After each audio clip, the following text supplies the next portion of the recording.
Well, let's say prayer, and then we'll. Dear Heavenly Father, you know where we're at, and you know the craziness that's been going on, and so we just want to pause and invite your presence. Please open our hearts and our minds, and open your Word. Help us to see ourselves and to see you, that we may be transformed into your image and somehow share the light of your love with others around us. In Jesus' name, I pray. Amen. All right. Adventists usually know, and excuse those who are not having an Adventist background, but they usually know or think they know this idea. Most people start the Bible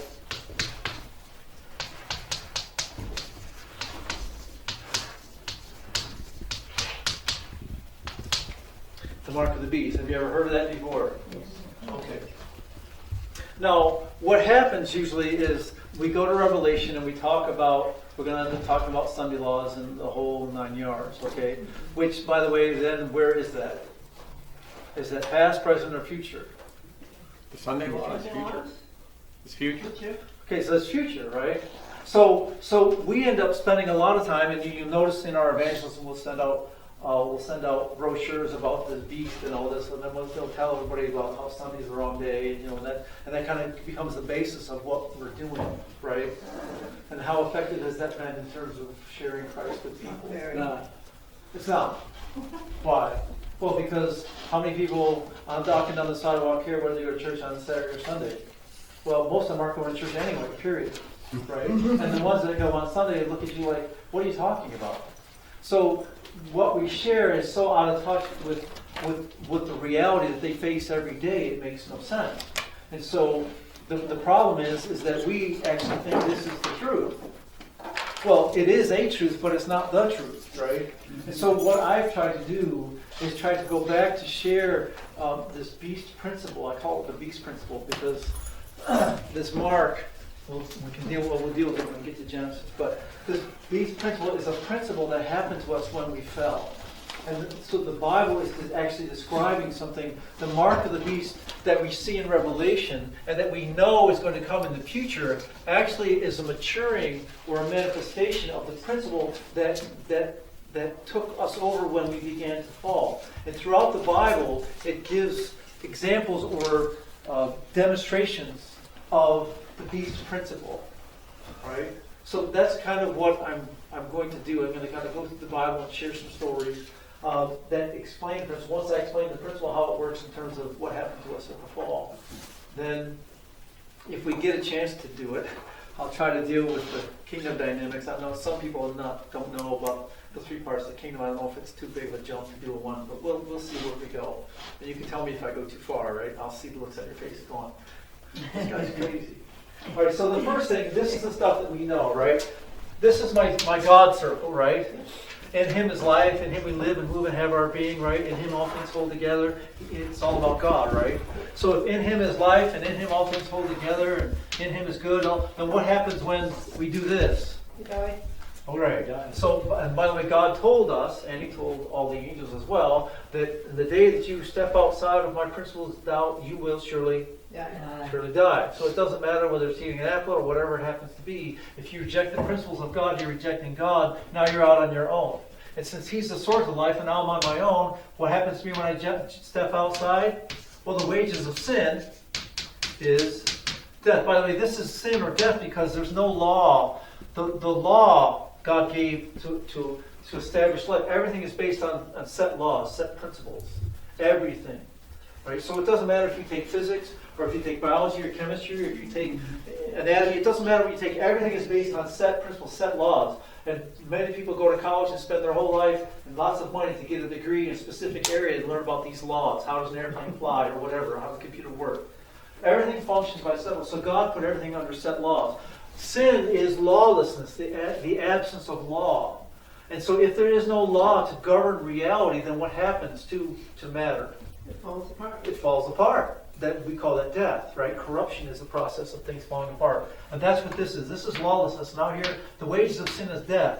Now, what happened with Lucifer is the same thing that happened with us, is that we encounter death and what happens? Feel good. It doesn't feel good. And can we fix it? No, No. So I can't stop the process, so what do? recreate. I'm trying to make myself feel better because it hurts. I can't stop the process, so I'm going to start, this becomes the principle by which I'm going to make it feel better. What happens is I begin now to function not on principles, but on how something feels to me, right?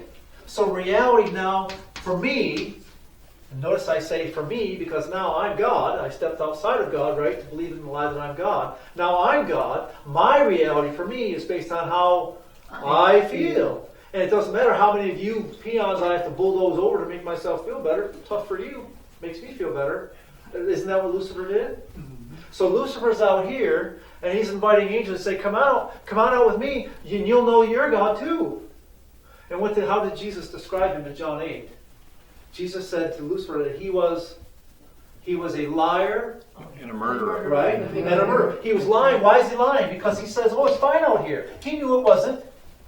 He knew that he was dying. He knew how it felt. So he lied to them and said it was okay. And when they believed him and stepped out, then what happened to them? Same Same thing. thing. They The died. same thing. So who killed them? He did. He did. He was a liar and he was a murderer from the beginning, Jesus said. And then he did Which the is same interesting. to Adam and Eve.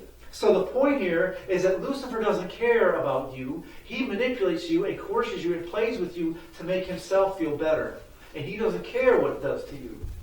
Right? Mm-hmm. And by the way, that's selfishness, that's sin, that's I, right? So here, now what happens out here, and I'm trying to go step by step. If I jump, Jen or somebody just let me know.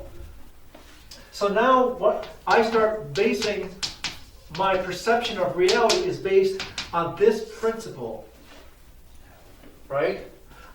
This is the principle which I govern. Because in here, all things hold together. Out here, all things are Falling apart. falling apart. It's interesting, the ancients were so wise. They would use simple words that would encapsulate these whole concepts. The whole idea that we call this, what happened to us, the fall. It's amazing. What is the fall?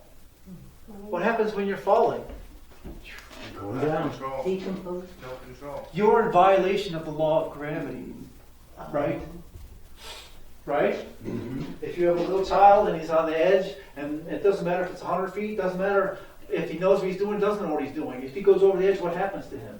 He falls. He's going to fall. And by the way, has he respected the law of gravity? He doesn't even know the law of gravity. It doesn't matter. Does the law of gravity change because you don't know it? No. No. So the law is there. And what happens is that the law, it means that you're in violation of the law of gravity. And excuse me, it may feel good for a while, but you're going to hit the bottom and it's going to hurt then. So when we ride a roller coaster, we like the idea. Oh, it feels good, right? But when you hit the bottom, it doesn't feel good. So the ancients described the separation from God in this process. Now there's only two natures. There's the unfallen nature, I'm in God, or now I have a fallen nature. And if I have a fallen nature, this is the principle by which I operate. By the way, you were born into the world to function that way. When the baby feels good, everything's fine. But when the baby doesn't feel good, what happens? Cries. Wah, wah, wah. And they're going to wah, wah, wah until they get what they want. By the way, we don't grow out of that. We just learn to become more sophisticated in how we do it to get what we want. But we function by this principle, how it feels. And when I function by this principle and I start seeing reality through those glasses, then what happens is I'm no longer functioning by principle. I'm not thinking, I'm now emoting, right? And this is the idea of the beast principle. Remember, Peter will use the example like a dog that returns to its vomit, right? Why does a dog return to their vomit? Because they're hungry. What's that? It tasted good when they ate it. They ate something and it tastes good. And it tasted so good that they had to keep eating. And they ate enough to make them sick. Why are they eating so much to make them sick? Because they're not in control. It tastes good, they have to eat it. And then they eat so much it makes them sick. Then they vomit it up. And then what do? That's They that was turn good. around I and want eat it back. it again because they're not in control. They're not thinking. No, it's based on, oh, it tastes good, I got to do it. Right? Oh, yeah. Peter uses that example. He also uses another example about a pig returning to its mire, right? The idea of, again, the pig wallowing in the mud. It feels good. That's what pigs do. So you can wash the pig up all you want. But where's the pig going? Right back into it. So, by the way, Peter's using these examples because if I'm a sinful person and God takes away the behavior of sinning, what am I going to do? He cleans me up. I'm a pig. He cleans me up and sets me there. What am I going to do as a pig? I go right back to where I came from. So, does it help for God to fix us on the outside without changing us on the inside? No. No. And this is why most people think religion deals with behavior. Religion doesn't deal with behavior. Religion deals with changing people on the inside. Once the inside changes, the outside will change. But you can change the outside all you want. To God, it's the same thing. And it's only a matter of time before the pig goes back to the mud. But if you allow God to change you on the inside, then you don't go back to that behavior. Yes. So this is what the beast principle. All right? The beast principle is functioning by how it feels. If you function by how you feel, then you are a beast. You are an animal. That's how animals function. Animals were not given higher faculties to reason, to principle, and to choose. Animals function based on how it feels. They smell it, they taste it, they see it, they got to do it. Now, there's a reason why. There's a reason why. What form did Satan take to deceive Eve? He came as a beast. He came as a lower functioning creature. Yes? And what did he do? How did he deceive her? Told her we feel good. He starts talking. Right? Now, how many know a snake that talks? Right? Something's weird here, right? So what's he telling her? Right away, without even saying a word, what was he telling her? He's lying. He's fake. If you do what God told you not to do, you'll have abilities above and beyond what you would naturally have if you didn't do it. I was a snake that didn't talk, but I ate the fruit, and now guess what? Now I have faculties and abilities that other snakes don't have. See what God's withholding from you? And he did all that by not even saying a word. Isn't that amazing? He's modeling the very principle of the beast principle. He's modeling it to her, and he's sending the message to her, and the message is coming through, and she's not even catching it. That's why the Bible says that Eve was deceived. By the way, Satan's very good at this. I talked about in my sermon about if you watch the news or if you watch TV or if you're watching movies and you are being inundated and indoctrinated. Whether you know it or not doesn't matter. I can tell you funny stories about that stuff too. But anyways, the media is all about manipulation and controlling people's thinking. Satan takes the form of a snake because he's modeling what he's trying to do. And Eve believed the lie. Okay? So this beast principle, this is the foundation of it right here. And you can go throughout the Bible, whether it's Balaam talking to the donkey, or the donkey talking to Balaam, or what other Nebuchadnezzar story in Daniel chapter 4 is just amazing, right? Because God speaks to him, right? And he gives him a dream about a tree. And what happens? Everything lives in it. Everything lives in it, right? And he's being warned ahead of time about exalting himself, right? And then, so a year later, what happens? He's anyway. Isn't the great Babylon I built by my power or my right? He's pushed himself forward. And what happens to him? Becomes a beast. The decree comes from God. God gives him over to what he's choosing. And what is he choosing? He's choosing to function like an animal. So what does he do? Makes him up for 7 years. And for 7 years, he actually. Ate grass. By the way, why is Daniel telling you this story?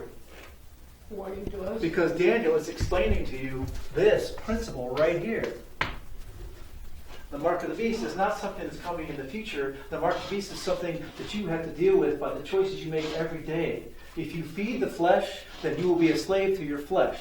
That's the beast. If you feed the Spirit, and walk according to the Spirit, then you will grow in the spiritual things, and you will not be a beast. You will be a son and daughter of God. And you are going to choose whether you're going to function like an animal, making choices by this, or you're going to choose to be a son or daughter of God and make choices based on principles that are enduring. And this is the test. It's always the threshold. Will you function by how it feels, or will you choose to function by what's real? That's the threshold. And Satan knows it. And so Satan is trying to entice you to make choices that make it feel better. How long? Momentarily. The short term. God is asking you to make decisions that Eternal. are eternal. All right? But initially, how does it feel? when you Not make that always- decision. Not always pleasant. not So here's our always story with pleasant. Adam and Eve. Adam and Eve are in the garden, and they eat from the tree, and then God draws near. What happens? They hide. Uncomfortable. Why are they hiding? Shame, Shame. shame. Shame. What is shame? Feelings. Doesn't feel good. My comfort level dropped. God, you draw near, my comfort level dropped. You must be the problem, right? It can't be me be the problem. If I say it's me the problem, what happens? You gotta own it. My comfort level drops. It can't be my problem. It's got to be somebody else's problem, right? If my wife and I have a problem, it's got to be her fault, because for me to own it, that means it wouldn't feel good, right? And from her perspective, whose fault is it? Yours. It's got to be mine. Can't be hers, because then right? So Yeah. we have all these fallen creatures functioning by comfort level. No one's reasoning the principle, and everybody's blaming somebody else rather than owning their issues. So Adam and Eve are blaming God for their comfort level dropping. Excuse me. Hello? It's God's problem? It's God's fault. Isn't that what they say? The woman you gave me, he told God. And he says, the serpent that you made, so it's God's fault. So you see right away, when God draws near our comfort level. Now here's the connection that God is in. To save you, God must come to you and abide in you. But when God draws near, your comfort level drops, so you naturally want to push him away. So God needs to somehow convince you that he's there to care about you, so that even though your comfort level drops, you'll still let him in. Do you see God's problem? Yeah. So he's not knocking at the door, and you're saying, go away, you make me feel bad. So and by the way, God needs to deal with this issue. So what God does, amazing God, is that he says, all right, these people are in such a situation that they don't even understand how lost they are. They're not going to figure out what salvation means. No. And unless I do something, they're lost. So what I'm going to do is I'm going to bear all their death in myself. And then because I bear the death, now I can first of all grace their existence in this process, and I can also invite them back to myself. Because they can't come back on their own. So he will bear the death for all the fallen creatures. He will bear their death in himself. And by doing that, he's hoping to show you how much he loves you, so that when he invites you into his presence and your comfort level drops, that you will realize, yeah, but he died for me, so he's not here to exploit me. Maybe he's actually here to help me. Maybe I should give him a chance. Maybe I should listen to what he's saying. Maybe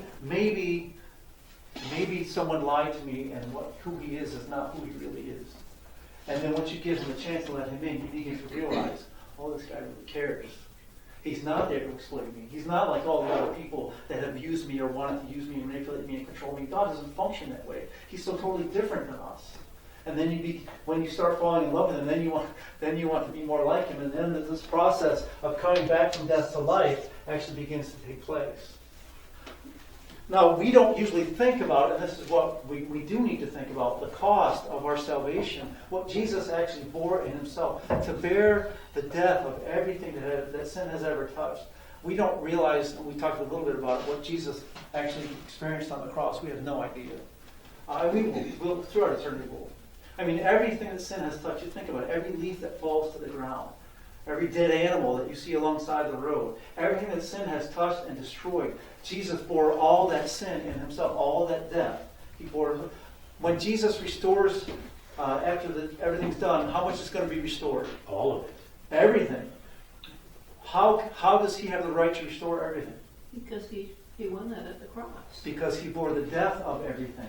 That's why he has the right to restore everything, right? And he's not just restoring us, he's restoring this earth, this world, everything, all the animals, everything. So we do not understand. We have only a glimpse of what the price that Christ has paid for us. When we get to heaven, our minds are going to be blown away in terms of what he has actually endured and experienced to save our carcass, to save us and to save our world. It's just amazing. And that's the story of salvation that we're supposed to be understanding and proclaiming. So this principle of functioning by how I feel, this is where we need to start looking at ourselves. And it's a painful journey. We can say, oh, that's hard. And we start using all these comfort level words, right? But God is trying to wean us away from functioning by our feelings because our feelings lie to us. All right? Yes, that chocolate cake looks so nice, and that chocolate frosting, oh, it looks so good, and it tastes so good when I put it in my mouth. Excuse me, you are poisoning yourself, you're killing yourself. You're destroying brain cells, you're hurting your body, you're doing something that's destroying you. Oh, okay, I shouldn't choose chocolate cake, I need to choose cocaine or something, and then you guys say, oh, I don't do that, right? But you notice the principle is always the same. And the more subtle the deception, the more deceptive it is, right? So most people can have a sugar problem and think they're okay, because in our society, eating sugar's fine. And even in our church, eating tons of sugar's fine, right? Mm-hmm. Smoking crack or doing cocaine or drinking, those are taboo things. We would never do that. We're good Adventists. So we're fine. No, excuse me. Wait a second. What principle by which are you functioning? If I'm functioning by this, I'm the same as the guy on crack or doing heroin. It doesn't matter. It doesn't matter what the thing is that I'm doing to function by comfort life. If I'm functioning by this principle, I'm a beast. And I'm not taking care of my body temple. Doesn't the Bible say that my body is not my own? That I've been bought with a price? I do not have the right to do what I want with my own body. I cannot shove anything I want into my mouth. I cannot watch whatever I want and do whatever I want. No. I have been bought with a price. I belong to Him.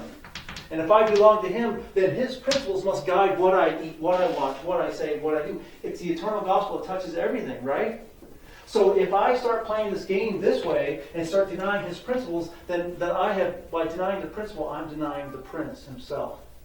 And I'm saying, I'm God of my own life. I know what I'm doing, and I'm in charge, and I got this. And I don't need your help. Thank you very much. And we tell Him to go away. And when you tell God to go away, what does He do? He goes away. He goes away. And then what happens when He goes away? And we continue to function by this principle. Then what happens? We get worse. It's a matter of time before We get worse. the thought becomes an action, the action becomes a behavior, the behavior becomes an addiction, right? So the behavior becomes a habit, the habit becomes the addiction.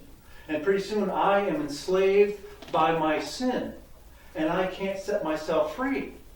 And then I begin to realize, oh, that's why I shouldn't be eating all that sugar. Now I'm eating it, now I want to stop, and guess what? I can't stop.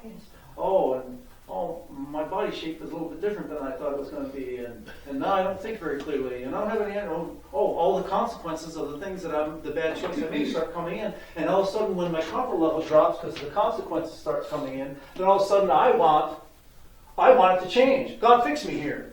And God's saying, excuse me, you want me to fix you? Yep, okay, I'm willing. All right, abracadabra, I'm waiting. No, it doesn't work like that. Right? Because what's God going to do to fix us? Show you. Is the sugar I'm eating the problem? No. What's the problem? We are. I am. The principle that I'm functioning by is the problem. So God starts showing me what I'm doing and why I'm doing it, and then He's asking me, is this what you want to do? You want to continue this way? Do you want to be free? Or do you want to stay a slave? Right? And so what God is trying to do, God loves us to actually deal with the real problem rather than putting Band-Aids on us and giving us short-term fixes that are going to leave us in this death process, doing the same thing we did before, thinking that we're okay now. No, God doesn't do that. No, God deals with the real issue, because the issue is our mind and our will, reasoning the principle and choosing what governs our life. And that's where God is trying to fix us. Does that make sense? So God is going to reason to us about the choices that we've made, and He's going to show us what's going on, and then He's going to invite us, do we want to be different? Do we want to function by different principles? Do we want Him to restore our mind? Does that make sense? Mm-hmm. See, the crazy thing about this is that, and this is a conundrum, it's amazing when you think of it. I'm doing this. I'm making choices. I'm picking on chocolate. I'm sorry for what chocolate cake. I'm not trying to hit anybody, but anyway. I choose to eat chocolate cake, right? Okay. Now, why am I choosing to eat chocolate cake? Because it makes me, it tastes good. It makes me Feel better. It makes me feel better. like Okay. fun. Now, the problem is when I function by this, what am I doing with this process? Masking. Go faster. I'm actually speeding it up, Yeah. right? So, I mean, if you ever smoked, you could read on the package, hey dummy, don't do this, it'll kill you. Oh yeah, they don't really mean it, right? Oh, and that won't happen to me, then 30, 40 years later, what happens? Lung cancer. Right? So the point is, I'm making choices based on this, and here's the strange thing, I'm making choices based on this to supposedly sidestep that. When in fact, when I make that choice to do that, I'm actually increasing the rate at which I'm dying. See, this is why sin makes no sense. And this is what Solomon talked about in Ecclesiastes. It's Ecclesiastes 9:3. He talks about, you can look that up. Ecclesiastes 9 is just awesome. Solomon, the wise person, he describes the situation that we find ourselves in. And he talks about this process that I do something to avoid the death process. And when I do that, I'm actually speeding the process up. And I find myself in this cycle. Like This is- smoking, in other words. Right. Right, because Ecclesiastes. smoking, you're committing slow suicide. Yes. Graduated suicide. Go ahead. Ecclesiastes 9:3. This is an evil in all that is done under the sun. Okay, stop right there. He's describing the evil, which is outside of God. In all. That's all that's done on the sun. So this is the overarching principle that he's describing. Go ahead. That one thing happens to all. Truly the hearts of the sons of men are full of evil. Madness is in their hearts while they live.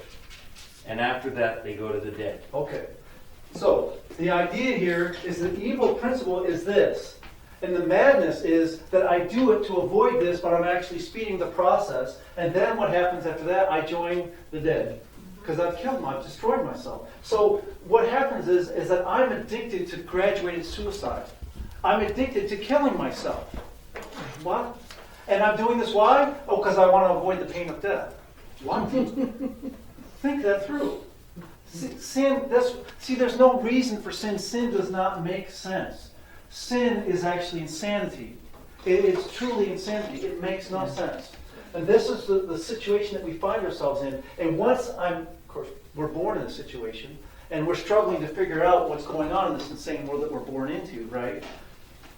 And most of the time we don't figure it out, but we develop our personal characteristics and our escape mechanisms. We begin to develop them from little children. Little children begin to figure out what makes them safe, what doesn't make them safe. They know the birth order, and oh, I can't compete with older brother for attention that way. I got to do it this way, or oh, I can't compete with my sister. She's smarter than me. I got to do it this way. And everybody finds their own little personal niche, and you start forming your own personality and your own character, and you don't even know you're doing it as a little child. You're forming who you are.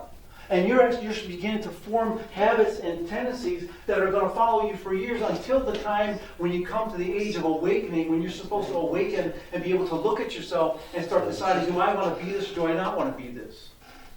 And you know, most of us, that's sometime in our 20s. Which by that time, most of us have already made huge decisions that have locked us into something that we can't even get out of. So we don't figure out who we are until we're already imprisoned.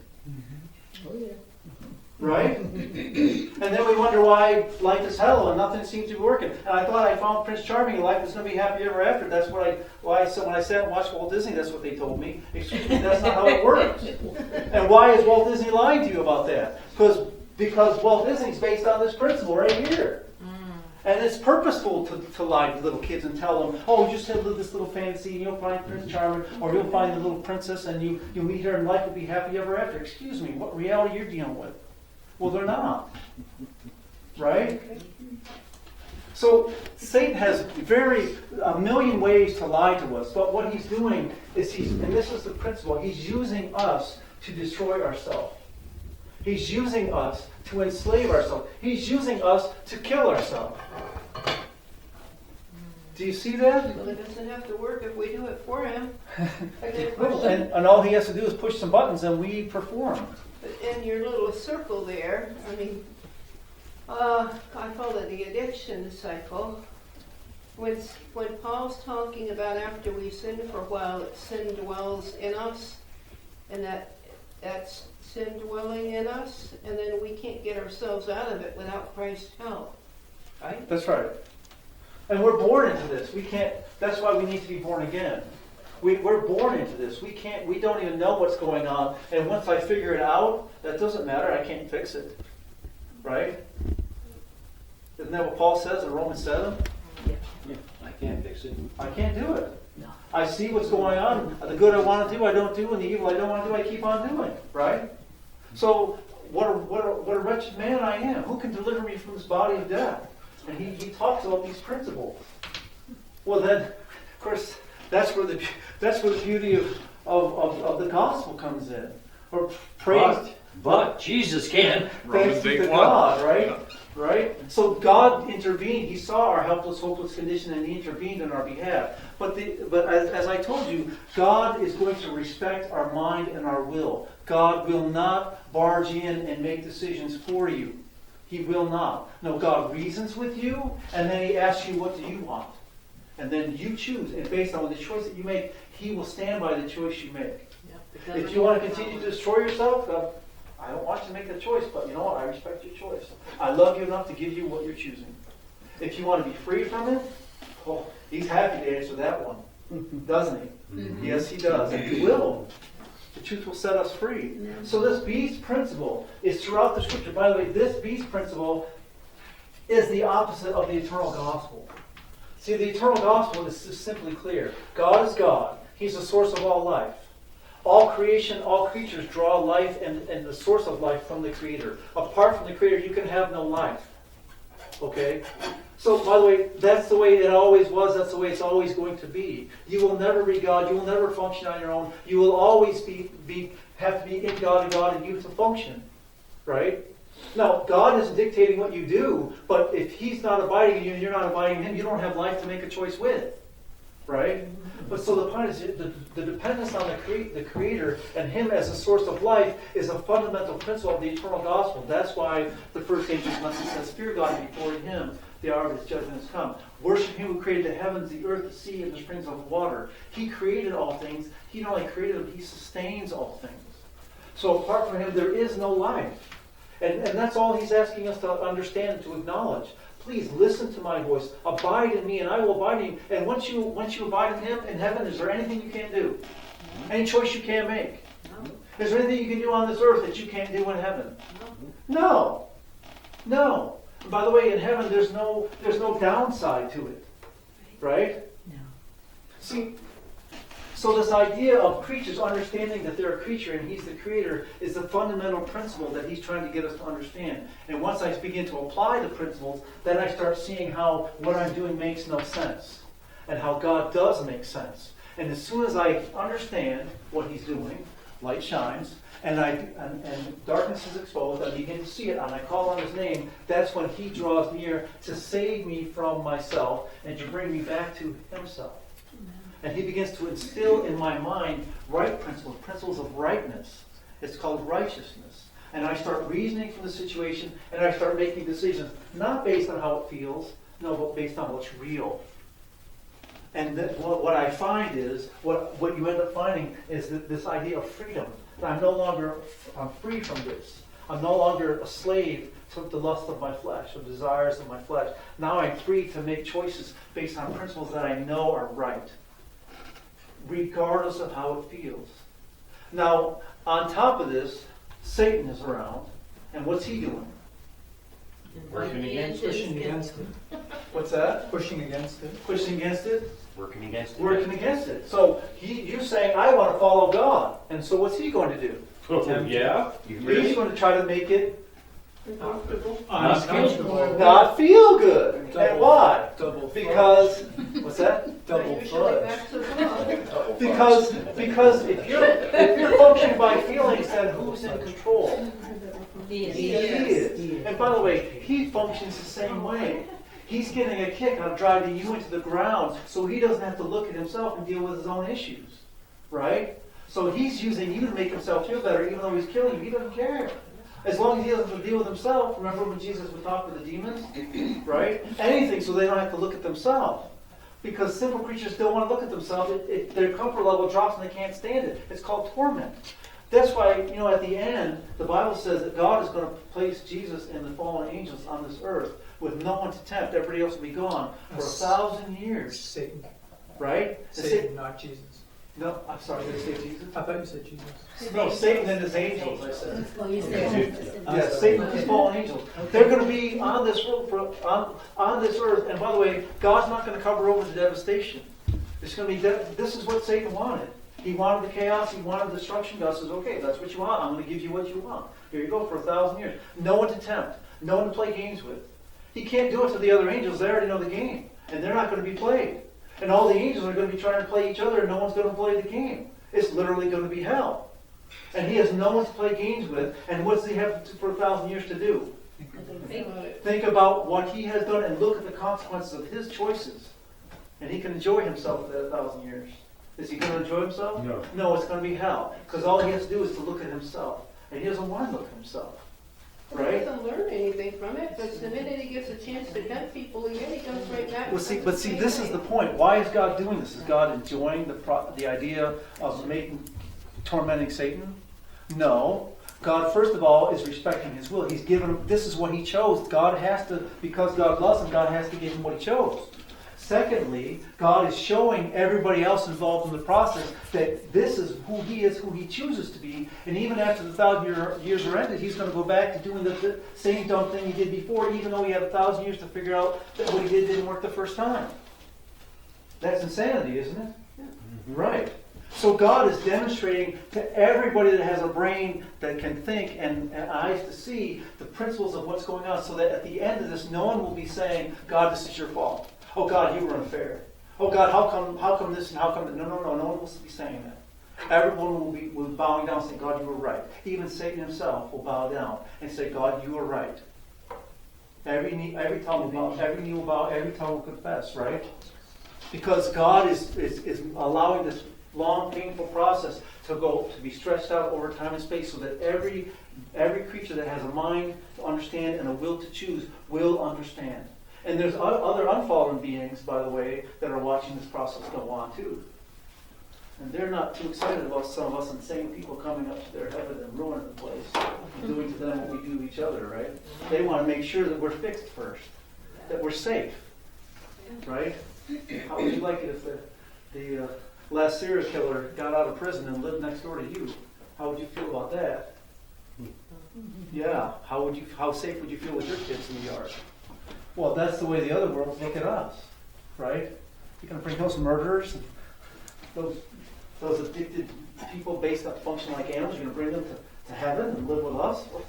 Are you serious, God? Right? So that's what they think when they look at us. So this idea of the process of how we function and the process of restoration. Now, I've talked to you about this. I don't know how long we've been talking, 20 minutes or so, 30 minutes?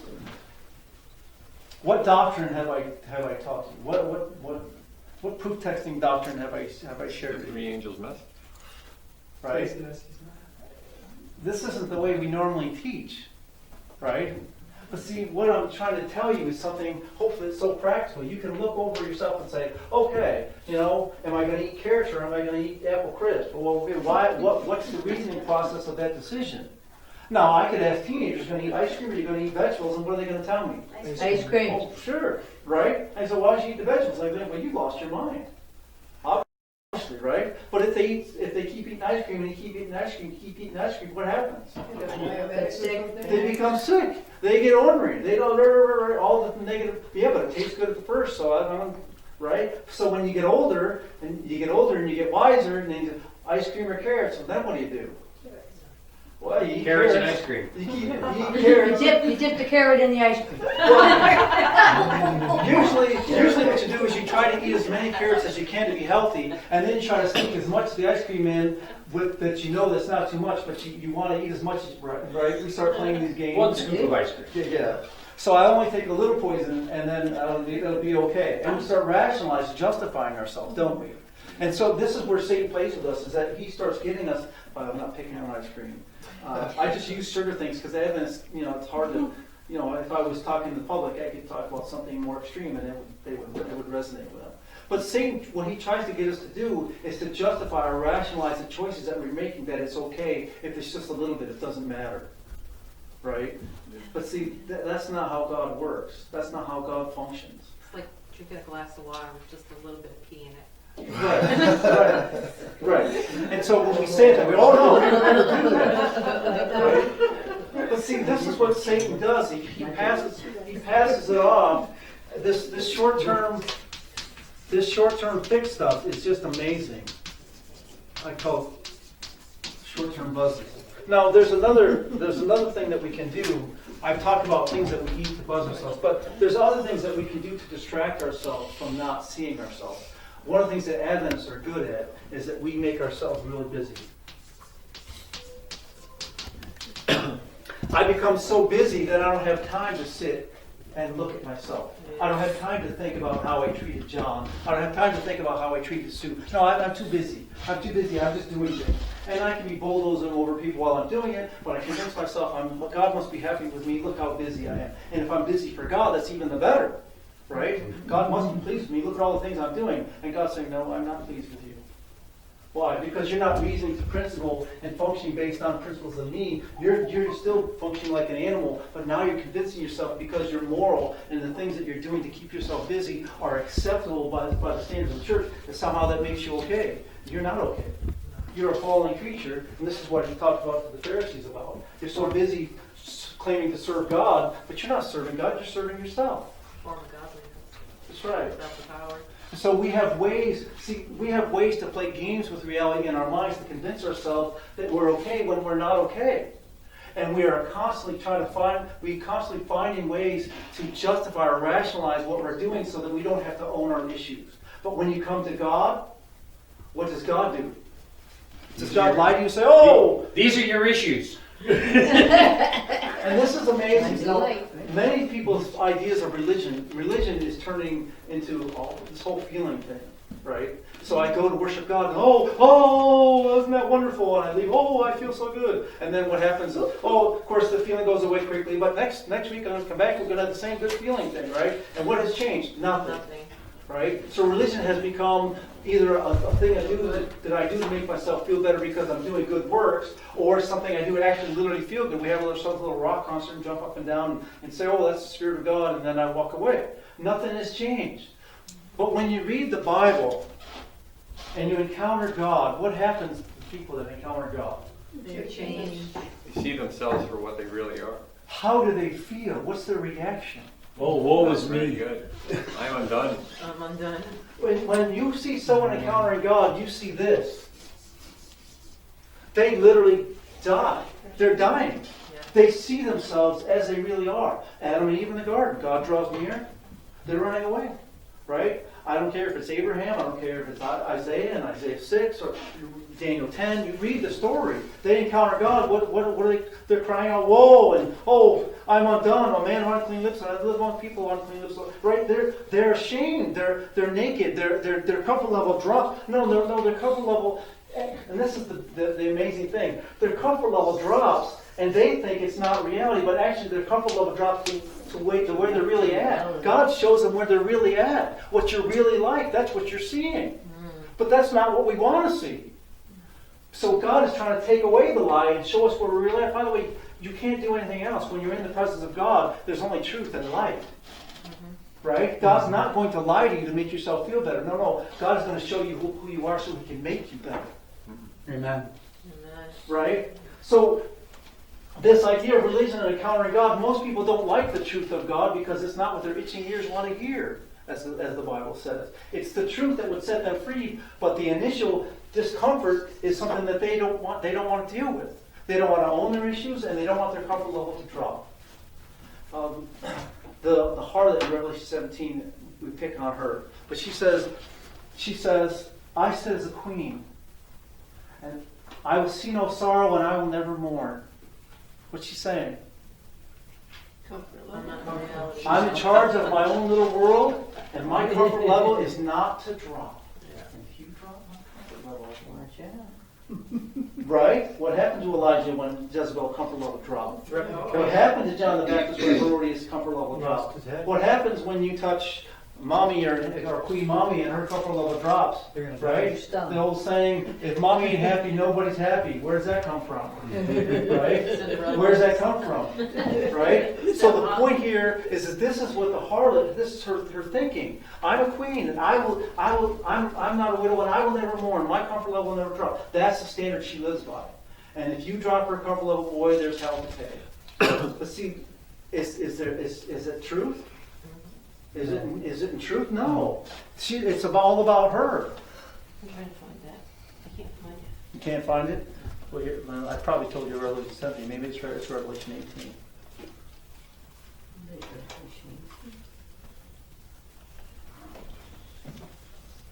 I can find it for you.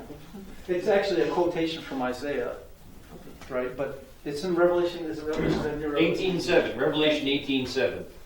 In the measure that she glorified herself and lived luxurious, in the same measure give her torment and sorrow. For she says in her heart, I sit as queen and am no widow, and will see no sorrow, Right. and will not see sorrow. Yeah. So this is the decree.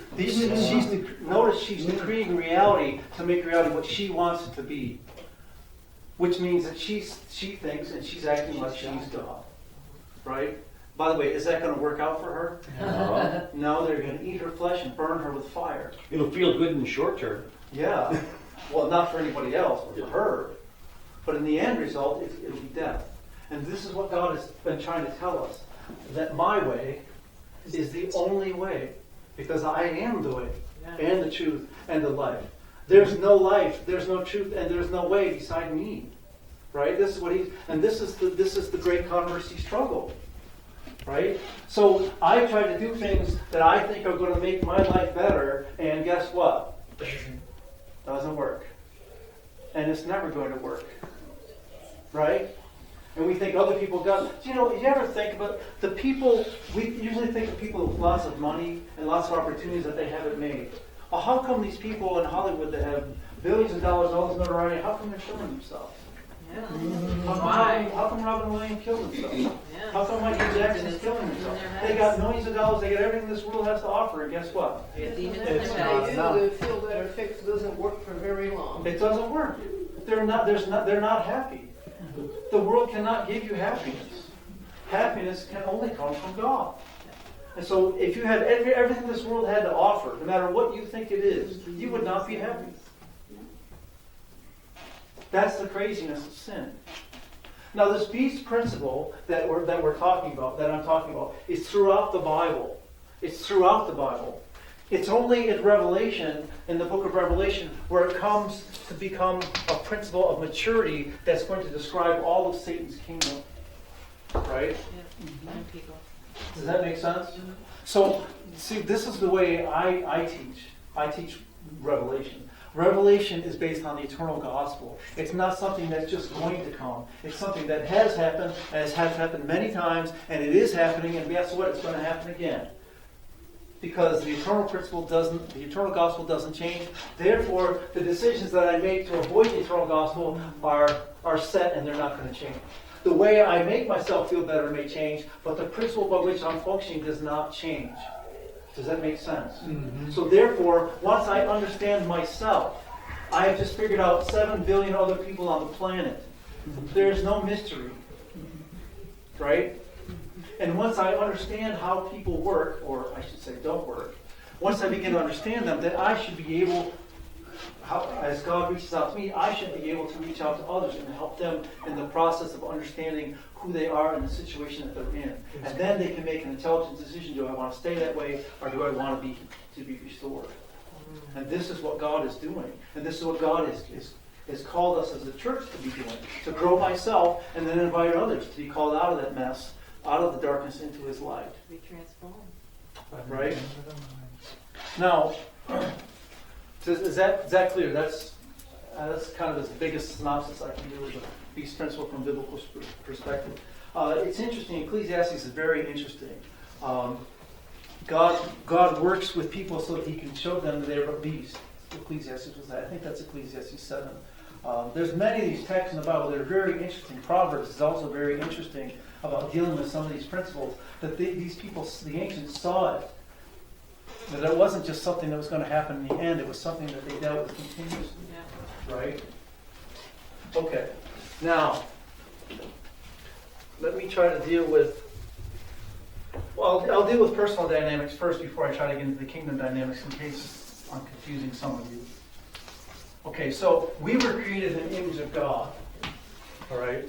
And there's basically 3 parts of us. Right? This is my senses. My eyes, my ears, my nose. Right? I can taste, I can touch, I can feel. So this is my senses. These senses were given to us so that we can actually discern reality. Right? So I see there's a bear. Okay. So what happens is my eyes see a bear, sends a message to my brain, which is my mind, my second. My mind says, oh, there's a bear. Right? Then what happens? Okay, I need to make a choice. What am I going to do? Now, do I function from fear or do I reason it through? Hopefully reason it through. Yeah. Some of us will stop and take a picture. Yeah, right. Yeah. Well said. So let me describe how we're supposed to work. Instead of taking the picture. So what happens is God created us so that our senses gather information about what's real around us. That information is sent to my mind. My mind is supposed to process that information. And then my co-reigning part of me, my will, reasons from the situation, what am I going to do about what I'm sensing? Right? And then my will sends a message to my do faculties to respond to the situation. That's how we're supposed to work. Now, let me add this, since we're dealing with supposed to work. This is my mind. All this was supposed to be governed under the law of God, which is, by the way, is the law of love, which is the principle of everything working together. So what happens is my senses send information to my mind. My mind reasons, but my mind was created to reason from the reality I see based on the law, the principles of God. And then, comparing what I'm sensing, seeing, tasting, touching to the law of God, then I'm supposed to make a choice and call my do faculties into vogue, into process. Does that make sense? Yeah. Okay, it's very simple. Now, what happened when we fell is this. Now that I function by how it feels, now my senses start determining. I have glasses on that filter reality. And I start discerning reality based on how it feels, right? And then we go right straight to do. What's that? And then we go right straight to do. Well, sometimes we do. What happens is, sometimes I sense information, and if it doesn't lower my comfort level, I'm fine. I'll reason it through. I can reason through very well. And then I make a choice, and I do it. Okay. Because it doesn't lower my comfort level, it doesn't matter. I can reason very well. But if it lowers my comfort level, what happens? Oh, no. My mind shuts down. I go right to respond. Fight or flight. Right. I don't think it through. Right? And now I just make a choice based on how it feels. And my will now becomes not connected to my mind, but my will becomes a slave to my senses, how it feels. By the way, that's why the Bible will call this. You used to see this word? The Bible calls that sensual. It also has the word, it's called lust. Or it's called the desire of the flesh. Right? Mm-hmm. So here I'm not thinking, I'm emoting and I'm making a decision. And I actually block the process of thinking it through. And my will now slave to my lower nature. This is your lower nature. This is your higher nature. When the Bible talks about your soul, it's talking about your mind and your will. These are your higher faculties. Your flesh, this is your lower nature down here. Does that make sense? Mm-hmm. Okay. So when I function as a creature, think on how things feel, a beast principle, then I encounter information. Sometimes I can function just fine. It's okay. As long as it doesn't affect my comfort level, I can reason it through. But as soon as it affects my comfort level, something jumps in, and my mind shuts down, and I start responding based on how it feels. Does that make sense? Okay. So this beast principle, what happens is that this law of love gets traded for this fallen principle. This principle, by the way, is called fear in the Bible. And when you think of fear, you have to think the positive or the negative. Right? Fear is the principle that Satan functions by. That's the principle of his kingdom. Fear is either positive or negative based on how it feels. Sometimes I can put myself in a fearful situation because I like it. Like I ride a roller coaster. I convince my mind I'm going to die, and I go, wow, isn't that great? And I had fun. Right? Because your mind Your mind says, you fool, you're going to die. So it says a message to the hormones of your brain to produce this adrenaline because you're getting this rush. And so you come off the roller coaster, you put yourself in this death situation, and now you got all this adrenaline. Oh, this feels good, right? But you meet the bear. Excuse me, does that feel good? Is that fun? You want to do that again? Well, no, because now I can actually. Of course, you can actually die on a roller coaster too, but we don't. That would be thinking, right? We don't want it. It's very interesting. I use this with my students. Do you know the biblical word to think is to muse, right? And they call it an amusement park. The A in Latin negates it, right? So the amusement park, what it literally means is a non-thinking park. You go to a non-thinking park because you don't want to think. You just want to feel good. And you don't care that you're putting yourself in these stupid situations on this broken down little equipment that someone's running to make money, and they don't care if it breaks down and you die. They got insurance. What do they care? Right? So you're putting yourself in these situations that are death. And of course, the adrenaline kicks in. Oh, I had a blast.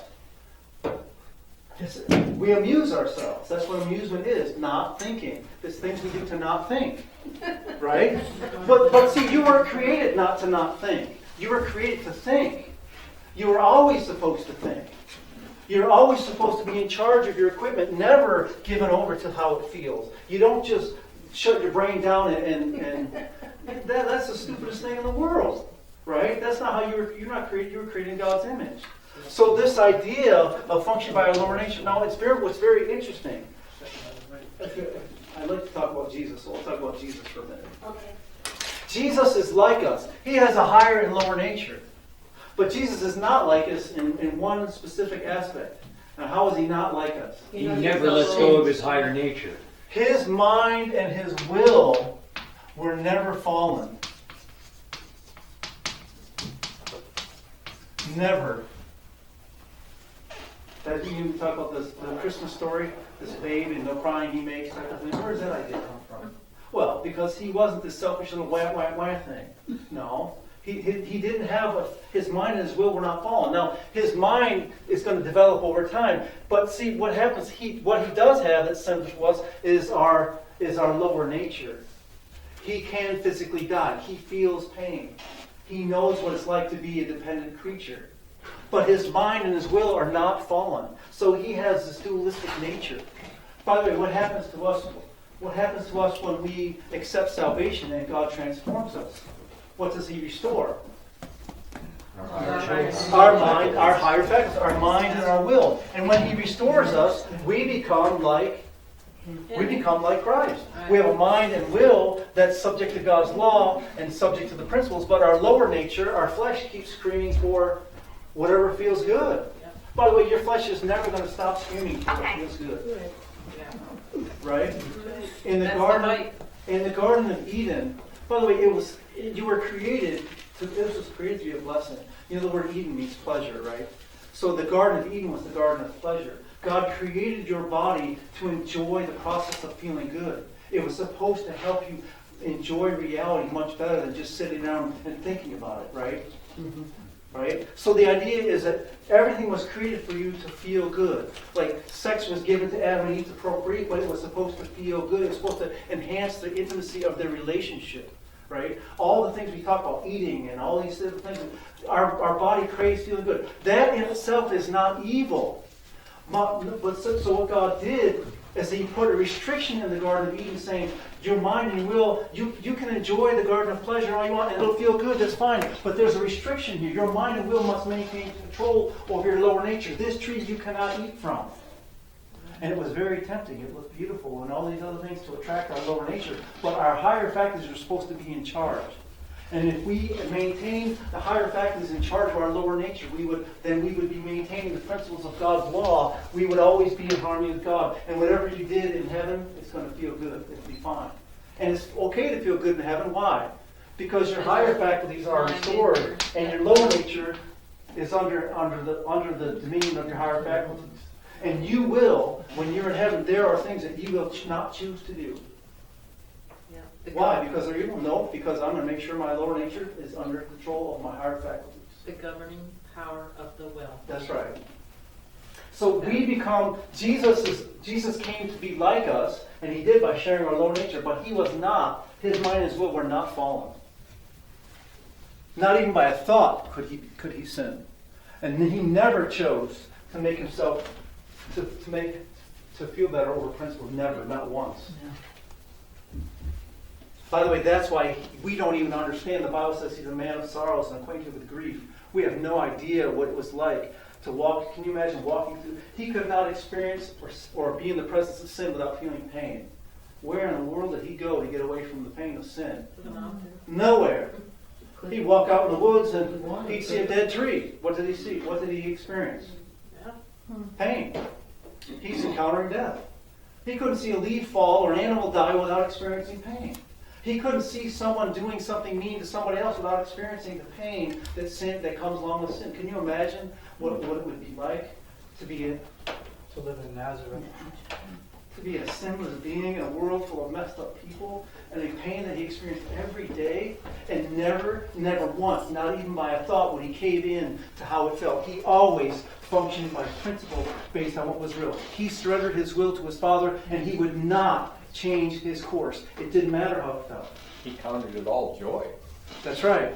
And this, so when he goes on the cross, this is exponential in terms of what he experiences on the cross, but it was based on the same principle that he lived his life by every second of every day of his life. Right? Yeah. See, this is why we're supposed to, Jesus said, if you want to be my disciple, you must Take up Deny your cross, yourself. deny deny yourself, yourself and take up your cross, and follow me. Because did Jesus know what he was talking about? Oh, yeah. That's Oh, yeah. right. You say, oh, I want to be like Jesus. Oh, really? You do? You actually want to know what it's like to feel the pain of sin all around you?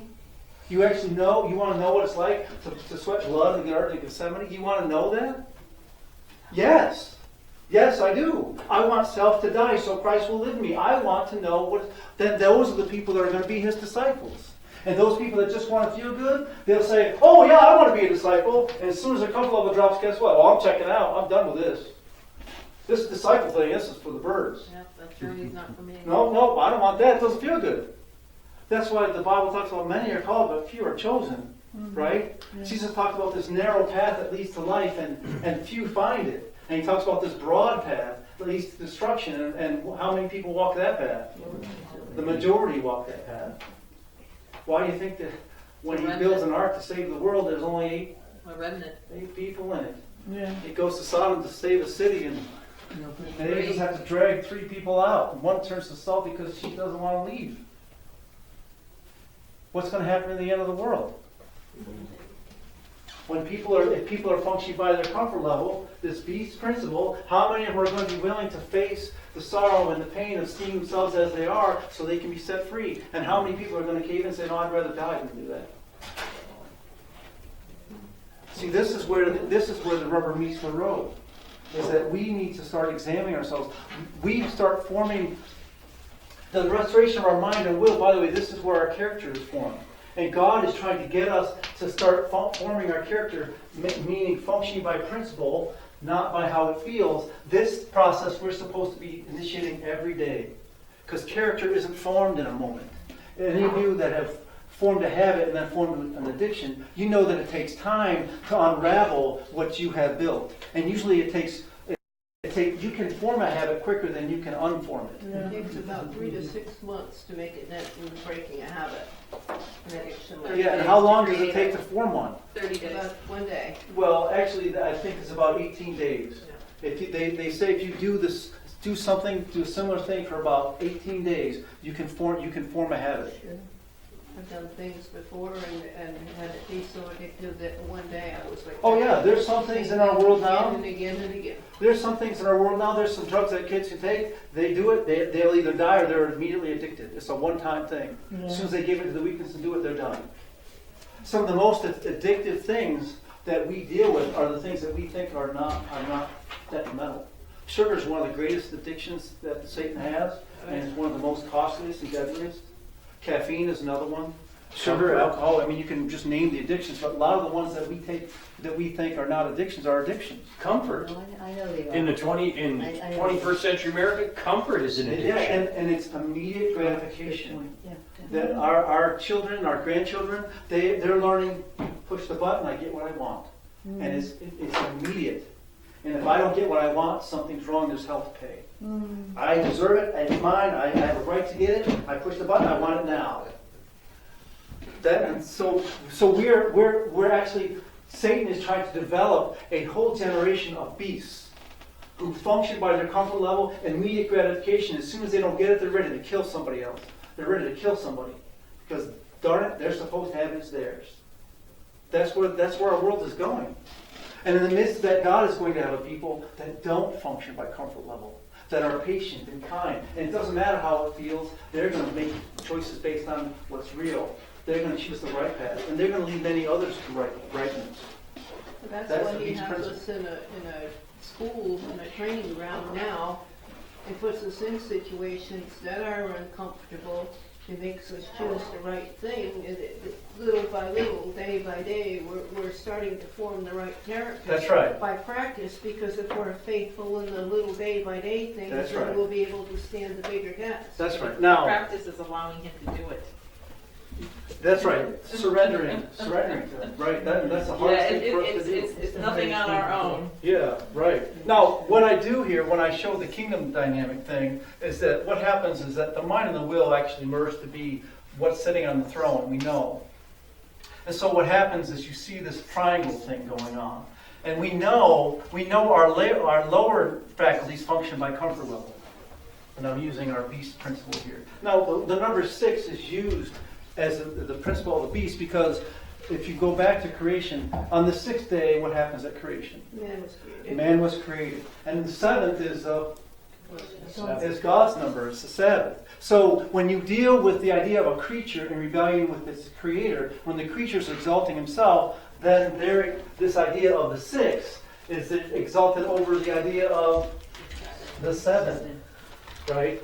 So the idea of 6, number 6, in Revelation 13 at the end, literally says that it's a number of a man.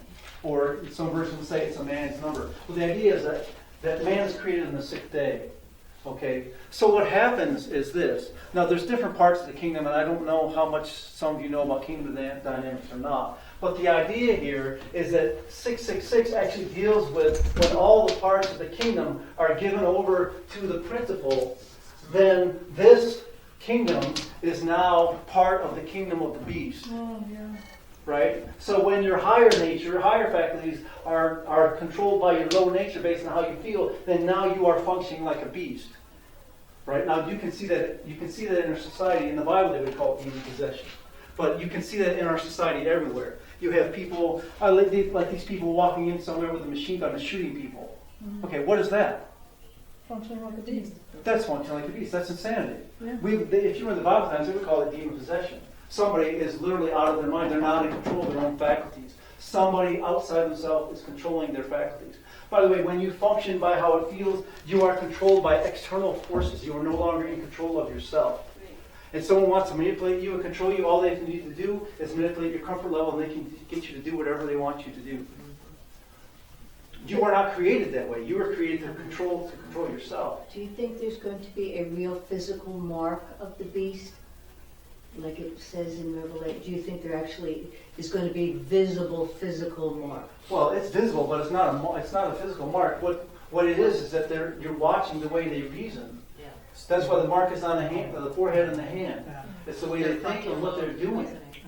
Right? So if I'm up here functioning like an animal, you don't have to say, oh, has he got a mark on his forehead? No, I can see. You can see right? what You you're can see doing. by what they're doing. Right? So Revelation is using these symbols to explain a principle. Right?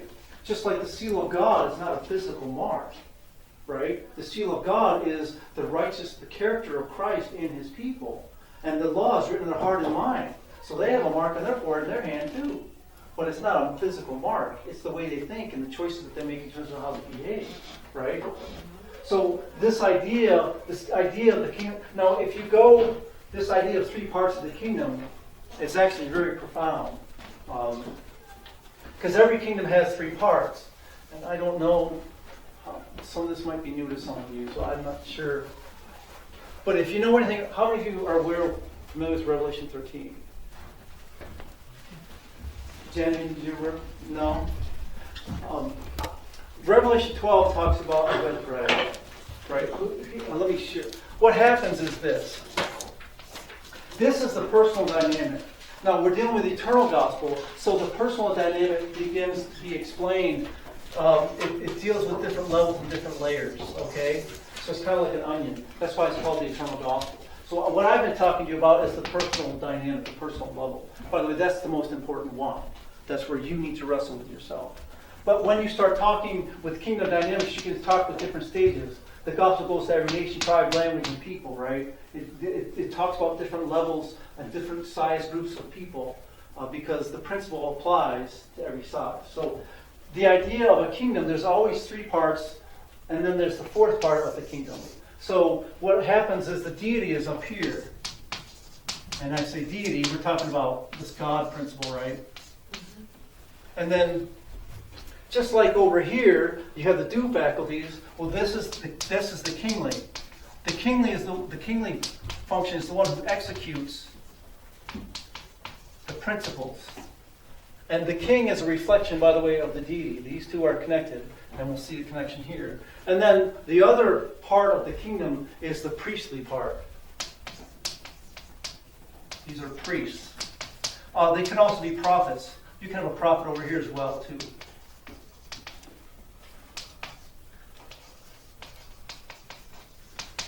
And I'm afraid I'm jumping in too far too fast for some of you that haven't run the background, but I'm hoping that maybe some of the others can fill you in, since this is my last time to be here for quite a while. But you'll see the three parts, and this is why you'll keep hearing the three angels' message of the three parts. You'll hear about the three parts of the kingdom. It's everywhere because, it's just the eternal gospel. And the fall process is the three-part. And I don't know if any of you have shared about the deny, recreate, perform process. But again, there's three parts to God's kingdom, and the three-part process. There's also a three-step process of becoming fallen in Satan's kingdom. So the three parts of the kingdom. If you go to Matthew 17, for example, Jesus talked to his disciples. In Matthew 16, he said, some of you will not die until you see the kingdom come with power. Right? And then in Matthew 17, he takes them up the mountain, the Mount of Transfiguration. What do they see? Jesus, Moses, and Elijah. They see Jesus, Moses, and Elijah. And so see Jesus, and it's not just the regular Jesus. They see Jesus glorified. They see him in his godly. And then they see Moses, and then they see Elijah. Okay? That's the three parts of the kingdom. When Jesus went to church, for example, when he went to the synagogue. A synagogue is a place that mirrors the temple. I'll do it over here. You have the ark with the scrolls in it, right? And then you have the seven-branch menorah, two of them. And then in front of the menorah you have seats, literally chairs, or sit there. And one is called the seat of Moses, and one is called the seat of Elijah. This is the seat of Moses, by the way, is the law, right? And then, of course, Elijah is the prophets. Remember Isaiah? It says, according to the law of the prophets, if you speak not according to this word, there's no light in them, right? So you can see, according to the law, they speak not according to the law of the prophets, then there's no light in them. And the law and the prophets are actually describing the scrolls, right? The law, the Pentateuch, the first 5 books of the Bible, and then the prophets are the prophets who wrote. So this becomes a little miniature symbol of the temple, or the symbol of the kingdom. So Jesus told his disciples, you will not taste death till you see the kingdom of God come with power. But what they see is they see Jesus, who is the Word of God, glorified, and they see Moses and they see Elijah. And it was amazing. Peter says, oh, Lord, shall we build 3 tabernacles? Right? Well, Peter was responding correctly, but he doesn't understand. That's why God says, this is my son, listen to him. Right? Because instead of running our mouth, we're supposed to be listening. But anyways, this is a symbol of the kingdom. So the kingdom has 3 parts. Now, when Satan wants to set up his own kingdom, he mirrors the kingdom of God, but he just makes some changes. Who's up here? Satan. He is. By the way, Satan, this was Satan's position in heaven. He was here. And this is Michael's position. And Satan says, no, I want to be God. Right? So it's usually this is the position. We talked about the heart in Revelation 17. This is the position that they're at, and then they aspire to be God. And they have to manipulate this person to get what they want. Anyway, that's part of the kingdom dynamic. So what happens is that you have three parts of the kingdom. Now, what happens, the same thing that happens on the personal level, is Revelation 13 is describing to you. When these three parts of the kingdom are all under the beast principle, now you have the kingdom or the mark of the beast. And so what happens in Revelation 12, you have the dragon. Actually, Revelation 13:1 says, the dragon stood in the sand of the sea.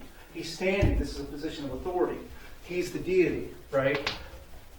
And then you have another beast. The other beast comes out of the sea. He has 7 heads and 10 horns, right? Well, this is the other beast here. And then the third beast is the lamb-like beast who comes out of the earth. He has 2 horns like a lamb, but he looks like a dragon.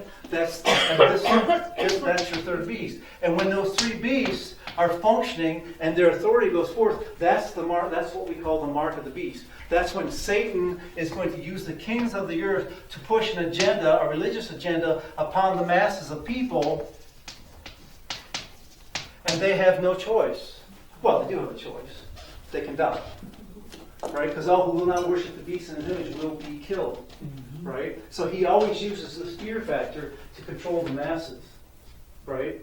But what happens when he runs into a group of people that whether they die or not doesn't matter? No power. I'm going to kill you. Okay, go ahead. There's no power. He has no power over them. Right. Right? Revelation 12, we talk about the dragon, it talks about the woman, and then it says they love their lives. They love their lives so much as to not shrink from death, right?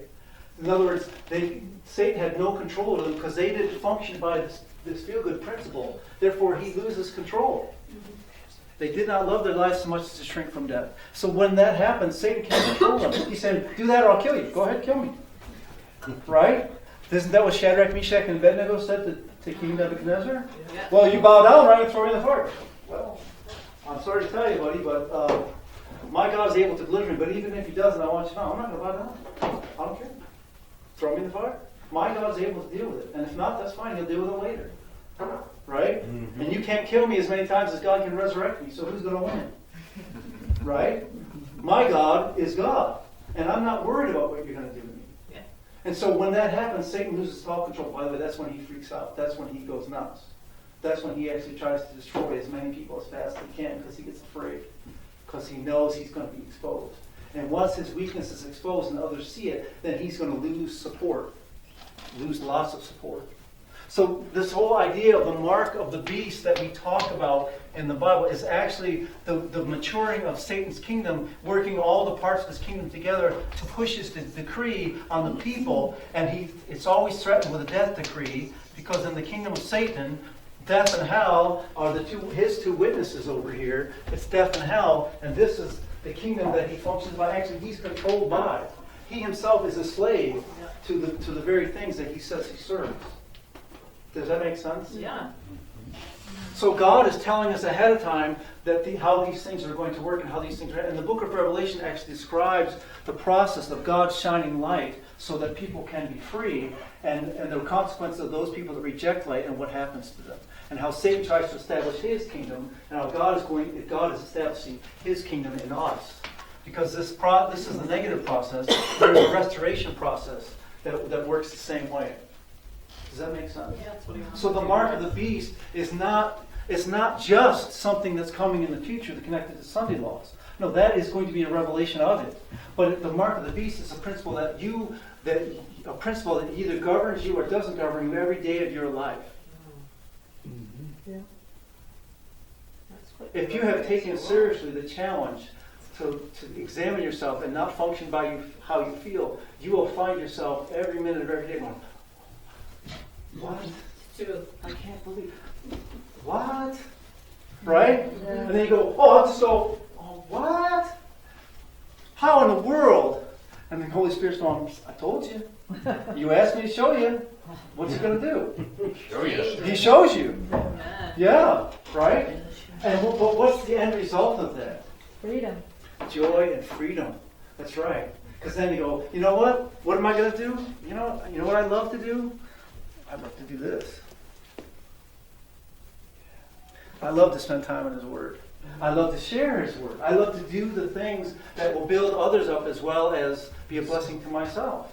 And you can find joy in those things. And there's things that obviously we're supposed to be taking care of our body. We're not talking about being irresponsible. I'm not talking about being ascetic and go in your room and take some whip and chain and whip yourself. That's not what I'm talking about, right? That's craziness. That doesn't benefit you. The point is that you're supposed to be making principles, making decisions based on principles. And God is there to reason with us, right? He shows us how to reason, reason to make decisions that make sense in harmony with His kingdom. He's there. He hasn't left us alone. Does that make sense? Yes. So this beast principle thing, and hopefully someone can elaborate on some of it, but the book of Revelation actually is really cool. It's really cool because it actually, well, I would write it for you.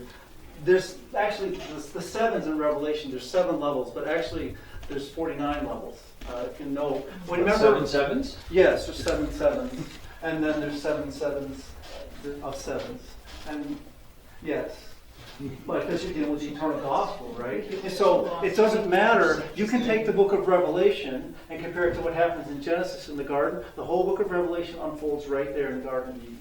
The whole book of Revelation unfolds right there at Noah's Ark. The whole book of Revelation unfolds. Pick your story, it all unfolds. It's right there.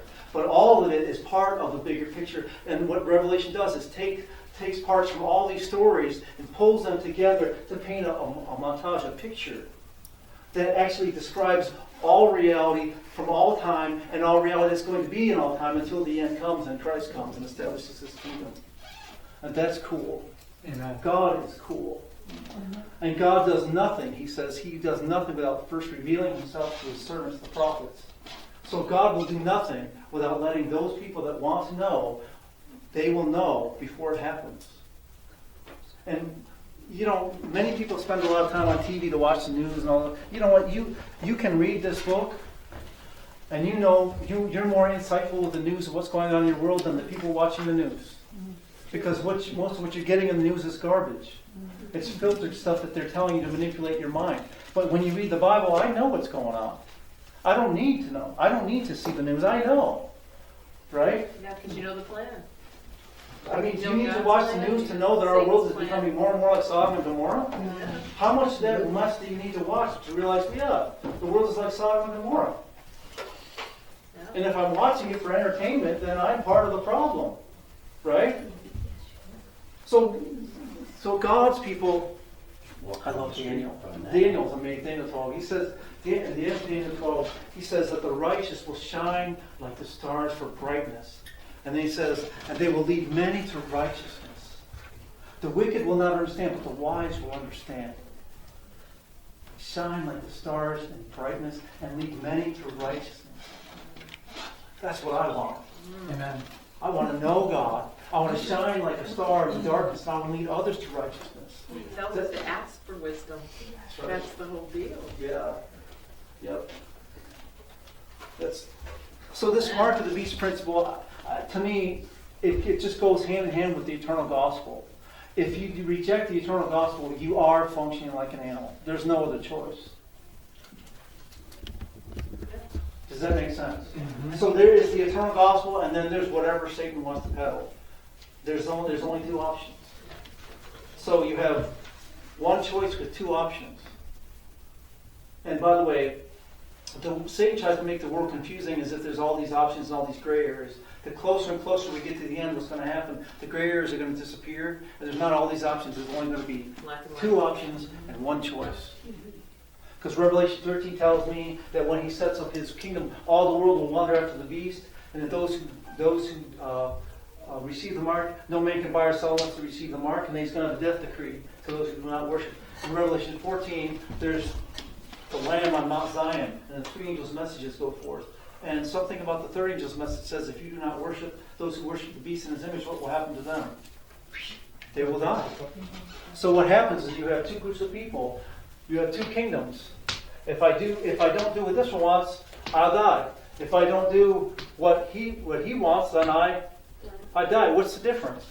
In one I get One is resurrected. That's Yeah, right. huge. The one is the true God, that if I die from this guy, He can give me life. Yeah. But if I worship the false God and I reject Him when I die, can Satan bring me back? Has no life. No, There's no. no life in him. No, there's no life.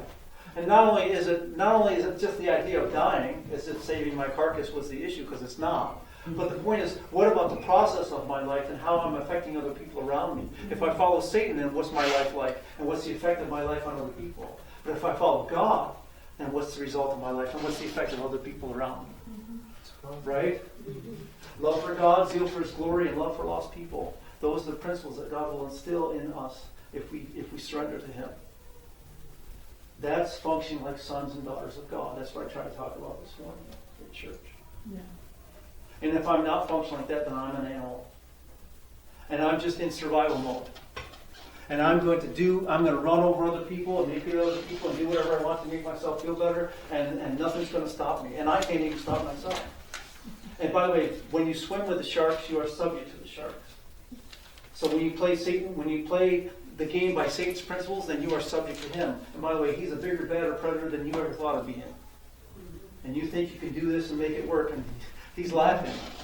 Because he'll let you think you have a little success so he can suck you in. And then once you're in his kingdom and under his control, what does he do? He will drive you into the ground. And he will enjoy it the whole time. That's what he traps us with all the time, right? Short-term feel-goods to make choices that we think are going to give us long-term benefits. We make the choice and then we end up in prison. We end up enslaved. And then we end up in hell. And we want out and we can't free ourselves.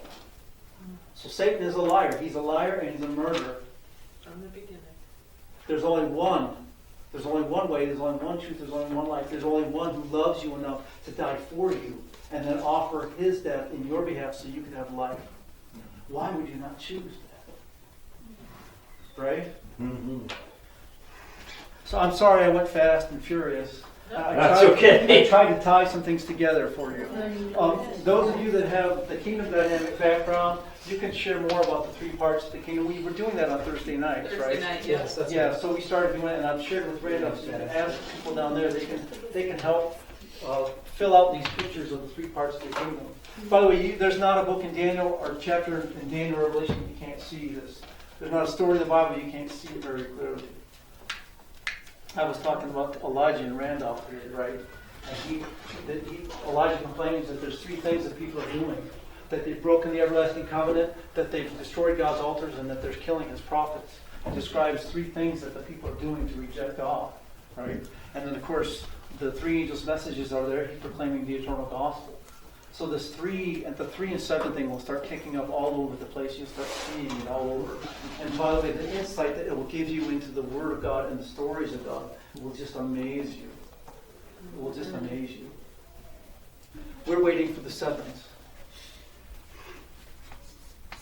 The 7 sevens. Remember Jesus in Daniel chapter 9, it was the 70 weeks. Right? So it's 77s is when the Messiah comes. Well, 77s, 7 times 7 is 49. If you know anything about the Jubilee cycle, the 50th year was the year of Jubilee. Jubilee is the proclamation of freedom. Why? Because the 7 sevens have come to maturity, so now there's freedom. The proclamation of freedom. That's why the Sabbath is so significant in terms of the 7th. The 7th day is the Sabbath. We worship the Creator. If you worship on any other day, you're not worshiping the Creator. Sorry.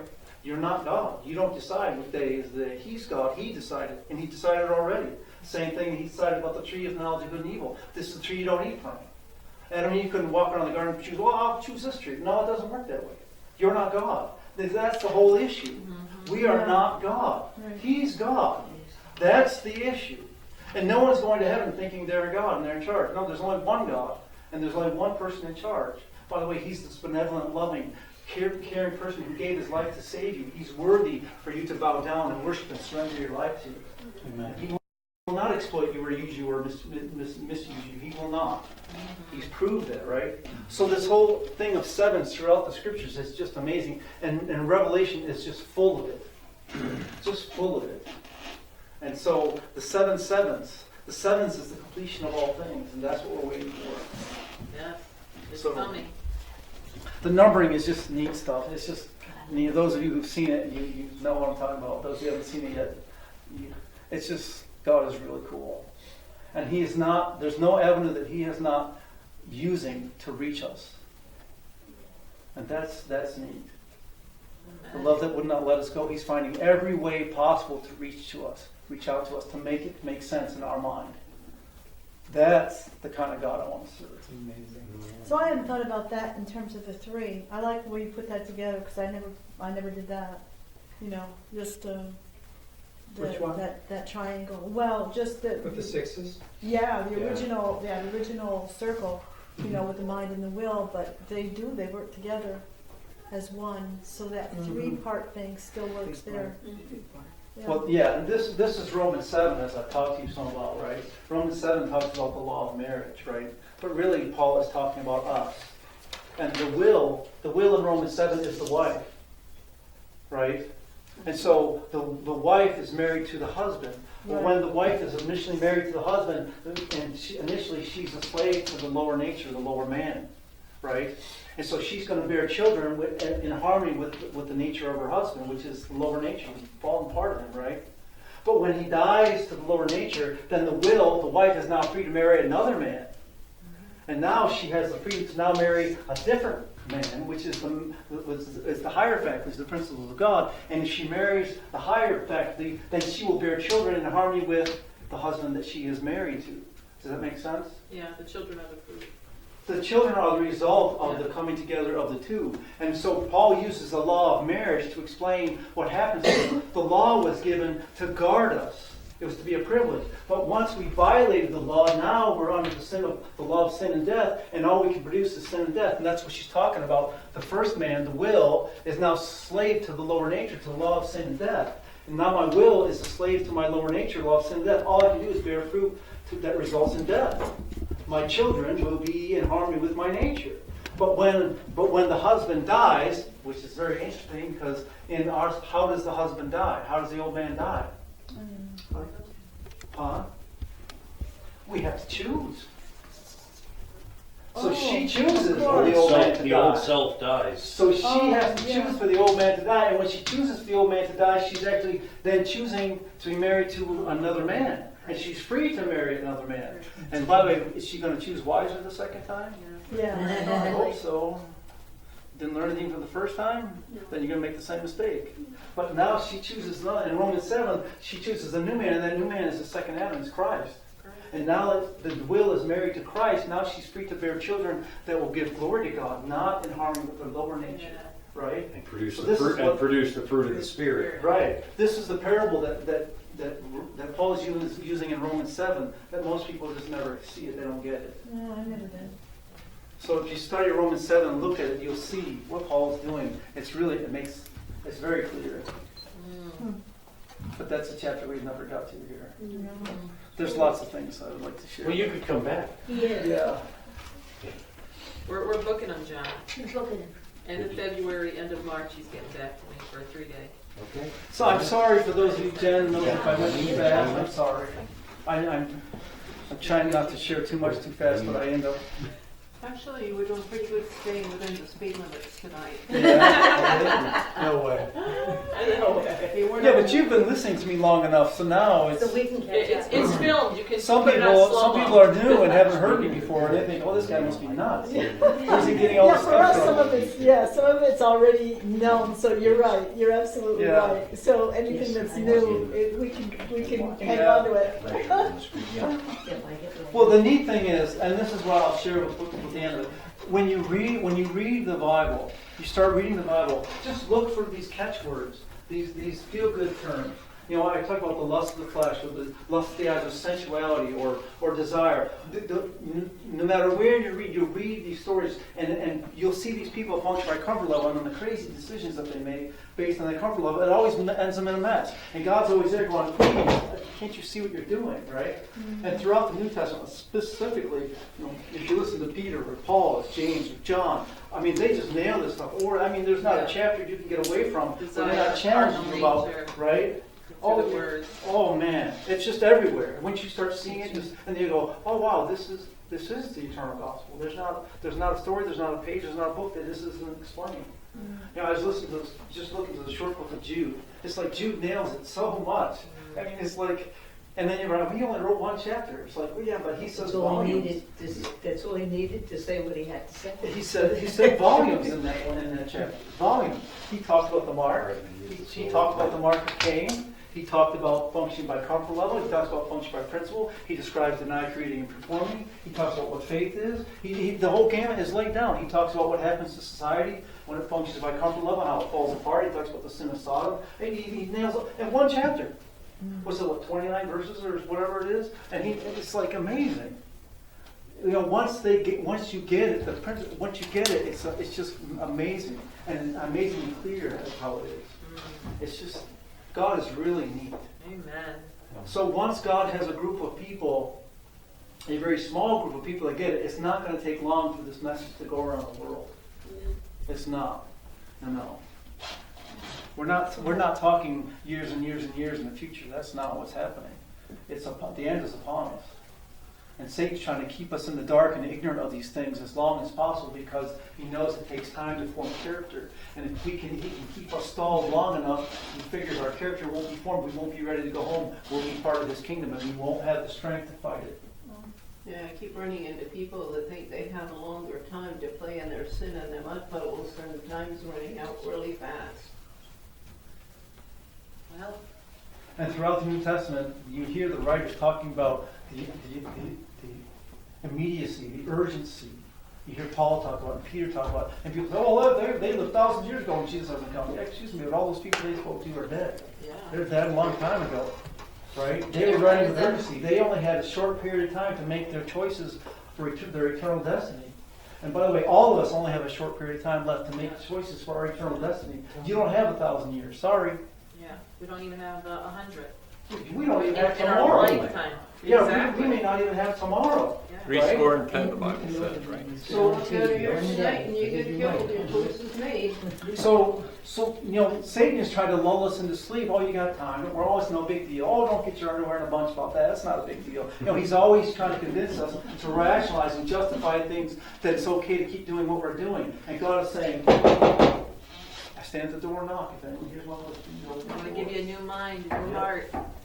I want to work it. Today, Jesus kept saying, today is the day of salvation. Today, if you hear my voice, today. Already not your words.